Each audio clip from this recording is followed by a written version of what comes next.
The derelict human vessel drifted through the Cathera expanse like a tomb, its hull scarred by centuries of micrometeorite impacts.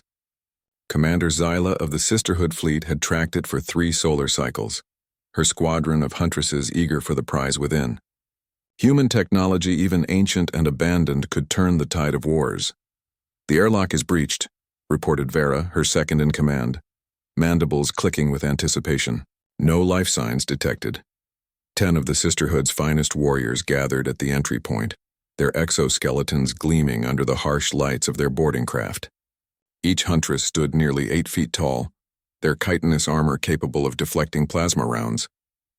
They were apex predators from a world of eternal darkness, evolved to hunt creatures that would make most species flee in terror. Zyla led them through the corridors of the human ship. The artificial gravity still functioned, pulling at their bodies with the strange, heavy persistence humans seemed to prefer. Everything was wrong-sized, too small, too cramped. How had such a diminutive species ever reached the stars? "Commander," whispered Tella, the youngest of the group. "The databases show this vessel went dark during the human expansion era. Before the Great Silence. Before humans vanished from the galaxy," Zyla thought.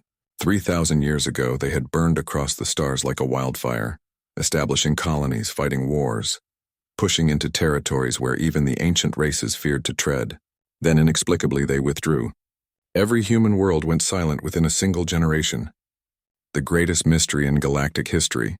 The Huntresses moved deeper into the ship, past crew quarters where belongings still sat on shelves, past a galley where meals had been abandoned mid-preparation. It was as if everyone had simply walked away. "The reactor room," Zyla announced, consulting her scanner. "The power core is still active. If we can extract it," a sound stopped her. Soft, almost musical. Breathing. "Impossible," Vara hissed. The scanners detected nothing. They found her in what appeared to be a medical bay. A human child, or what they assumed was a child given its size, sat cross-legged on an examination table. She wore a simple gray jumpsuit, and her dark eyes tracked their entrance with unnerving calm. "You shouldn't be here," the girl said in perfect Catheran. Her voice was small but steady.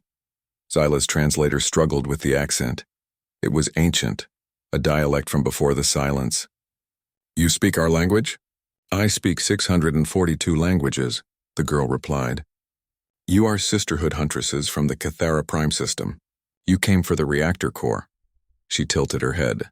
"You should leave." Vara laughed, a chittering sound. "A human child commands us? The galaxy forgot your species long ago, little one. I'm not commanding." The girl's expression remained neutral. "I'm warning." "Against what?" Zyla demanded, curiosity overriding her predatory instincts. "You said the scanners detected no other life." "They didn't." The girl hopped down from the table with practiced ease. "But he's here. In cryosleep. The systems are failing and he's starting to wake up." "One human," Tella said, emboldened. "Commander, we are 10 of the Sisterhood's finest. What threat could—" "He's a soldier," the girl interrupted. "3rd Human Expeditionary Force, Special Operations Division." She looked at each Huntress in turn. "Do you know why humanity left the galaxy?" Silence fell over the group. It was the question every species had asked for millennia. "We got tired," the girl continued. "Tired of fighting. Tired of being the monsters that everyone else needed. So we went home. Back to our little blue world. We locked our ships away and promised ourselves we were done." She gestured around the medical bay. "But some ships, some soldiers, we couldn't bring them back. Not safely." "Explain," Zyla demanded. "The human body is fragile," the girl said. "Soft skin, breakable bones. We die so easily compared to species like yours." She moved to a sealed door at the far end of the bay, placing her small hand against it. "So we learned to compensate. We pushed ourselves, enhanced ourselves, trained until our minds could do what our bodies couldn't naturally achieve." Through the door's window, Zyla could see a cryopod. Inside, barely visible through the frost, was a human male. He looked even smaller than the girl, his frame appearing almost pathetically fragile.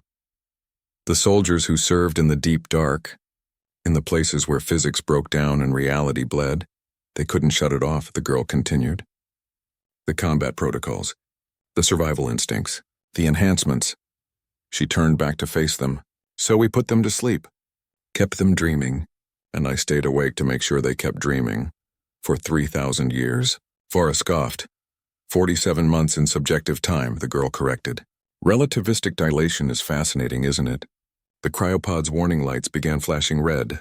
Frost started sublimating from its surface. You need to leave now, the girl said, her voice taking on an urgent edge. Your exoskeletons are impressive. Your claws could tear through bulkhead plating. Your species has never lost a hand-to-hand combat engagement. She looked at Zyla directly. But your bones are too brittle. Too rigid. They'll shatter like glass. Against a creature so small? Zyla felt her pride bristling. He's been trained to fight beings much larger than himself. That's all humans ever fought, bigger, stronger, deadlier. The girl moved to a control panel. You rely on your armor, your natural weapons. He'll turn them into liabilities. Every advantage you have becomes a weakness in his hands. The cryopod hissed open. Steam poured into the room. Last chance, the girl whispered. Commander Zyla of the Sisterhood had never retreated from prey in her life. But something in the girl's eyes, ancient and tired and infinitely sad, made her reconsider. She had tracked this ship because of rumors, legends whispered among the old races. Stories of humans who moved like death itself, who fought with a terrible mathematics that reduced combat to pure efficiency. The figure in the pod stirred. Huntresses, Zyla ordered quietly. Withdraw. They left quickly, professionally, their pride intact if bruised.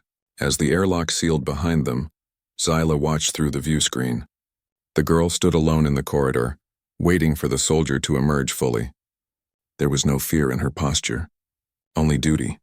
Commander, Farah asked as they disengaged from the derelict. What do you think would have happened? Zyla watched the ancient human ship drift away, its secrets intact. I think, Second Commander, that we would have learned why the galaxy's apex predators decided to leave. And I'm grateful we didn't need that lesson. The derelict disappeared into the dark expanse, carrying its sleeping soldier and his patient guardian. Behind them, 10 huntresses flew home, their pride wounded but their bones, brittle as they were, intact.